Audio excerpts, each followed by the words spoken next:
बिस्मिल्लाहिर्रहमानिर्रहीम व बिही नस्तईन। सामीन व नाज़रीन अस्सलामु अलैकुम व रहमतुल्लाहि व बरकातुहू। जैसा कि आप जानते हैं कि हमने अपने गुज़िश्ता नशिस्त में मुसलमानों की मौजूदा रविश तबलीग पर गुफ्तगू की थी। मैं आज चाह रहा हूँ कि इसी सिलसिले में कुछ और गुजारिशात आपकी खिदमत में मुख्तसरन रखूँ। सबसे पहले इस नुक्ते को ज़हननशीन कर लेना चाहिए कि जो शख्स दीन इस्लाम की तबलीग करना चाहता है, लोगों को दावत दीन देना चाहता है, लोगों को खुदा की तरफ बुलाना चाहता है, यानी वो मुबल्लिग बनना चाहता है, तो उस मुबल्लिग पर लाजिम है कि वो कुरान और सुन्नत के बताए उसूलों के मुताबिक दीन इस्लाम की तबलीग करें। कुरान मजीद फुरकान हमीद ने दावत अल इरशाद और दावत तबलीग के सिलसिले में वाज़ेह हिदायत दी है। मैं आपकी खिदमत में एक बुनियादी हिदायत जो कुरान ने हमें दी है वो आपके सामने रखना चाहता हूँ। वो हिदायत है कि मुबल्लिग जब भी तबलीग करना चाहता है तो वो नरम मिजाजी के साथ तबलीग करे। उलमाए करम इस नरम मिजाज के साथ तबलीग करने का मफहूम ये निकालते हैं कि मुबल्लिग पर लाजिम है कि जिन लोगों के सामने वो दीन इस्लाम का पैगाम पहुंचाना चाहता है, जिन लोगों को दीन इस्लाम की तरफ बुलाना चाहता है, खुदा की तरफ बुलाना चाहता है, उन लोगों का जो भी नज़रिया है, जो भी फ़िक्र है, जो भी मज़हब है, उनको बुरा भला न कहें, उनका एहतराम करें, अच्छा बर्ताव करें, अच्छा अखलाक के साथ पेश आए, अच्छा मामला करें, अच्छे बिहेवियर के साथ पेश आए। अगर मुबल्लिग मुखातिबीन के साथ अच्छे बिहेवियर के साथ पेश आता है, अच्छा अखलाक के साथ पेश आता है, मुखातिबीन के जो भी नज़रिया उसको बुरा भला नहीं कहता है, तो नतीजतन इस मुबल्लिग के बात को मुखातिबीन सुनेंगे और मुबल्लिग अपने पैगाम को उनके सामने रखने में कामयाब होगा। आप सल्लल्लाहु अलैहि वसल्लम की ज़ात बरकत इस हालत हमारे लिए नमूने अमल है। लक़द कान लकुम फ़ी रसूलिल्लाहि उस्वतुन हसना। आप सल्लल्लाहु अलैहि वसल्लम ने इस्लाम के इस आलमगीर पैगाम को दुनिया के सामने रखा है, तो किस तरह से रखा है? क्या रसूलुल्लाह ने मुखातिबीन को बुरा भला कहा? क्या रसूलुल्लाह ने सामने वाले को नौज़बिल्लाह गालियाँ दी? नौज़बिल्लाह सुम्मा नौज़बिल्लाह नकल कुफ़र नबाशत। क्या रसूलुल्लाह सल्लल्लाहु अलैहि वसल्लम ने तलवार के ज़ोर पर इस्लाम का पैगाम दुनिया तक पहुँचाया? Not at all. रसूलुल्लाह सल्लल्लाहु अलैहि वसल्लम ने अपने आप को लोगों के सामने पेश किया और आप चूँकि मुजस्समे अखलाक थे, आप सल्लल्लाहु अलैहि वसल्लम अखलाक के आला तरीन दर्जे पर फाइज थे। इन्नमा बुइस्तु लियुतिम्मा मकारिमल अखलाक। आप सल्लल्लाहु अलैहि वसल्लम इन्नका लअला खुल्किन अज़ीम के मिस्दाक थे। आप सल्लल्लाहु अलैहि वसल्लम वमा अर्सलनाका इल्ला रहमतल लिल आलमीन के मिस्दाक थे। आप सल्लल्लाहु अलैहि वसल्लम ने अपने किरदार लोगों के सामने रखा। आपके किरदार ही से मुतासिर होकर लोग जोग दर जोग जो है इस्लाम की तरफ रागिब हुए। फ़इज़ा जाअ नस्रुल्लाहि वल फ़त्ह और आयतन्नास यदखुलून फ़ी दीनिल्लाहि अफ़वाजा।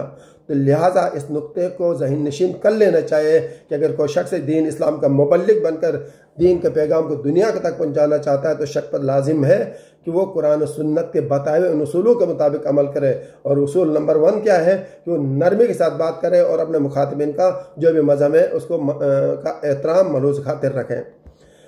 कुरान मजीद फुरकान हमीद में अल्लाह रब्बुल इज़्ज़त ने रसूलुल्लाह की इसी रविश को अलग वाज़ेह तौर पर बयान फरमाया। सूरह आल इमरान आयत 159 में इरशाद होता है, फ़बिमा रहमतिन मिनल्लाहि लिन्त लहुम वलौ कुन्त फ़ज़्ज़न ग़लीज़ल क़ल्बि लन्फ़ज़्ज़ू मिन हवलिक। आप सल्लल्लाहु अलैहि वसल्लम की ज़ात बबरकत के बारे में अल्लाह रब्बुल इज़्ज़त इरशाद फरमाते हैं, ए मोहम्मद, अल्लाह की मेहरबानी से आपकी नरम खोई की वजह से, नरम जोई की वजह से, नरम मिजाजी की वजह से दुनिया आपके करीब आ गई।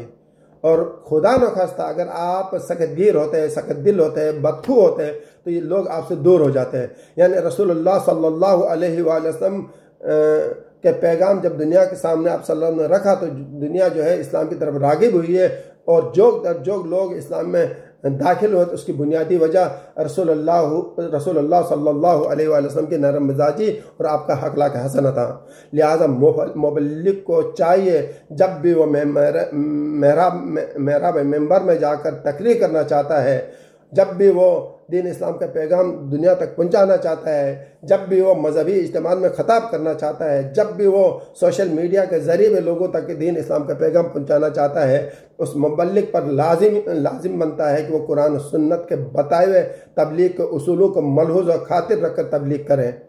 लेकिन बदकिस्मती से कहना पड़ता है हमारे यहाँ सो कॉल्ड ऐसे मुबल्लिगिन आए हैं जो बड़े बड़े इज्तिमात से तकरीरें कर लेते हैं और ऐसी बदज़बानी करते हैं, ऐसे अल्फाज के चुनाव करते हैं कि एक शाइस्ता इंसान उन अल्फाज को अपने मुंह में नहीं ला सकता है। ऐसा एक शख्स गुजरा, मैं किसी की तरफ इशारा नहीं करना चाहता, किसी का नाम नहीं लेना चाहता, किसी को हाईलाइट नहीं करना चाहता। पाकिस्तान में ऐसे कई लोग गुजरे हैं जो अपने तकरीरों में गालियों तक का भी सहारा लेते थे। माजरत के साथ कहना पड़ता है। इस तरह की जो रविश तबलीग है वो कुरान और सुन्नत के देव उसूलों के मुताबिक ये रविश तबलीग नहीं है, और इस तरह की रविश तबलीग जो है वो पायदार रविश तबलीग नहीं होती है।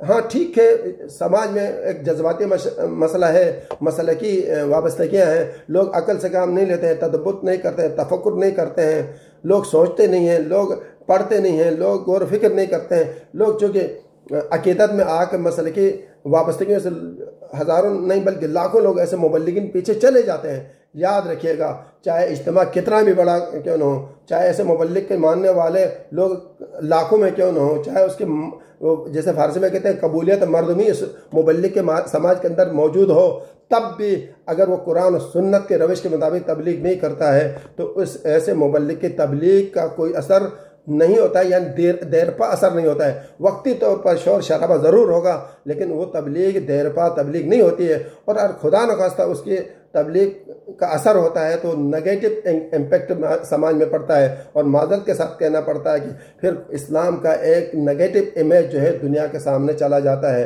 एक गलत दर्स जो है इस्लाम के बारे में लोगों को मिलता है, और दुश्मनान इस्लाम को फिर मौका मिलता है कि वो इस्लाम के ऊपर अंगुश्त नुमाई करते हैं। लिहाजा हमें चाहिए कि जब भी इस्लाम की तबलीग हम करने चाहें, हम में से कोई भी इस्लाम की तबलीग करना चाहे, तो उस पर लाजिम बनता है कि वो अखलाक के दायरे को अपने अखलाक के दायरे में रहकर इस्लाम की तबलीग करें, हुस्न अखलाक के साथ तबलीग करें, नरम मिजाजी के साथ तबलीग करें, और अपने मुखातिबीन के मज़हब को बुरा भला न कहें, मजहबी हमांगी पैदा करें, हैजानी कैफियत पैदा ना करें, फिर परस्ती पैदा ना करें, और क्लैश ऑफ सिविलाइजेशन वाला माहौल पैदा ना करें। अच्छा माहौल समाज को दें, और अच्छे माहौल के अंदाज में अपने गुफ्तार और अपने किरदार के ज़रिए लोगों के सामने दीन इस्लाम को पैगाम पहुँचाने की कोशिश करें। तो ऐसे मुबल्लिग की तबलीग समाज में असर भी करती है और देरपा भी होती है, और इस्लाम का अच्छा पैगाम दुनिया के सामने चला जाता है। अल्लाह रब्बुल इज़्ज़त हमें इस्लाम के